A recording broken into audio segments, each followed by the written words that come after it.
To be honored with the National Award is a moment that I will cherish for a lifetime. Thank you so much to the jury, the chairman, and to the INB Ministry. Bollywood বাদশাহ শাহরুখ খান, যিনি 3 দশকেরও বেশি সময় ধরে ভারতীয় সিনেমাকে সমৃদ্ধ করে চলেছেন, অবশেষে তার প্রথম জাতীয় চলচ্চিত্র পুরস্কার অর্জন করলেন। ৭১তম জাতীয় চলচ্চিত্র পুরস্কারে জওয়ান ছবির জন্য সেরা অভিনেতার সম্মান পেয়ে তিনি এক নতুন মাইলফলকে পৌঁছেছেন। এই অর্জন শুধু শাহরুখের জন্য নয়, তার কোটি কোটি ভক্তের জন্য এক আবেগঘন মুহূর্ত। দীর্ঘ ৩৩ বছরের গৌরবময় ক্যারিয়ারে অসংখ্য হিট এবং ব্লকবাস্টার সিনেমা উপহার দেওয়ার সত্ত্বেও এই প্রথম তিনি সরকারি স্বীকৃতি পেলেন, যা নিয়ে ইতিমধ্যে নানা আলোচনা শুরু হয়েছে নেটিজেনদের মধ্যে। जब भी पारों की याद आएगी मैं आऊंगा, जब भी खुद को दोषी पाऊंगा मैं आऊंगा। শাহরুখ খানের ক্যারিয়ার ভারতীয় চলচ্চিত্রের ইতিহাসে এক গৌরবোজ্জ্বল অধ্যায়। ১৯৯৫ সালে মুক্তি পাওয়া দিলওয়ালে দুলহানিয়া লে যায়েঙ্গে সিনেমাটি ইতিহাসের সবচেয়ে দীর্ঘ সময় ধরে প্রেক্ষাগৃহে চলা ছবির রেকর্ড করে। এরপর একে একে কুছ কুছ হোতা হ্যায়, কভি খুশি কভি গম, দেবদাস, বীর জারা, ওম শান্তি ওম, চেন্নাই এক্সপ্রেস, রাইজ সহ বহু ছবি বক্স অফিসে সুপারহিট ও ব্লকবাস্টার হয়।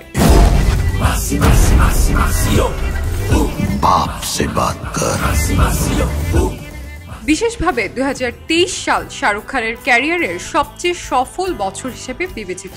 পাঠান এবং জওয়ান দুটি ছবি ১,০০০ কোটির ওপরে আয় করে। বিশেষ করে জওয়ান বিশ্বব্যাপী ১২৫০ কোটির বেশি আয় করে শাহরুখ খানের সর্বোচ্চ আয়কারী ছবি হিসেবে ইতিহাস গড়ে। অথচ এত সব সফলতা এবং গুরুত্বপূর্ণ সিনেমা থাকার সত্ত্বেও এত বছর ধরে তিনি জাতীয় চলচ্চিত্র পুরস্কারের বাইরে ছিলেন, এটাই আজ অনেকের প্রশ্ন।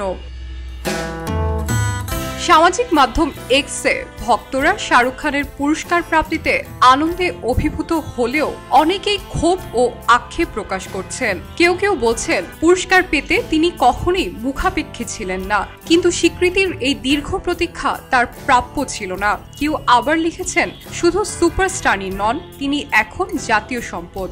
বিশেষ কয়েকজন ব্যবহারকারী মন্তব্য করেন যে স্বদেশ জাগতে ইন্ডিয়া, মাই নেম ইজ খানের মতো সিনেমাগুলোতেও তিনি জাতীয় পুরস্কারের দাবিদার ছিলেন। এত দেরির পেছনে কেউ কেউ বলছেন তার মুসলমান পরিচয়ও একটি অনুচ্চারিত কারণ হতে পারে, যা ভারতে আজও সংবেদনশীল এক বাস্তবতা। তবে তার কোনো প্রমাণ মেলেনি এবং এটি এখনো শুধুই জনমতের পর্যায়ে রয়েছে। শাহরুখ খান নিজে তার প্রতিক্রিয়ায় বলেন, জাতীয় পুরস্কার শুধু একটি অর্জন নয়, এটি একটি বার্তা যে আমি যা করি তা গুরুত্বপূর্ণ। তিনি আরো বলেন, এই পুরস্কার আমার জন্য গন্তব্য নয়, বরং নতুন করে কাজ করার প্রেরণা। তার বক্তব্য যেমন বিনয় তেমনি দায়িত্ববোধের, যা একজন প্রকৃত শিল্পীর পরিচয় বহন করে। তিনি স্পষ্ট জানান যে এই স্বীকৃতি তিনি ভক্তদের উদ্দেশ্যেই উৎসর্গ করেছেন এবং শীঘ্রই আবারও নতুন উদ্যমে পর্দায় ফিরবেন। তবে ৩৩ বছর পরে পাওয়া এই জাতীয় চলচ্চিত্র পুরস্কারটিও তিনি পেয়েছেন 12 ফেল সিনেমার বিক্রান্ত ম্যাসিওর সাথে যৌথভাবে। এই বিষয়টিও দর্শকদের ব্যাপকভাবে নাড়া দিয়েছে। এই বছর শুধু শাহরুখ খান নয়, আরও কিছু প্রিয় তারকাও জাতীয় পুরস্কার অর্জন করেছেন। Rani Mukerji Mrs Chatterjee versus Norway সিনেমার জন্য সেরা অভিনেত্রীর পুরস্কার পেয়েছেন এবং করণ জোহরের রকি और রানী কি প্রেম কাহিনী সেরা জনপ্রিয় বিনোদনমূলক চলচ্চিত্রের সম্মান অর্জন করে।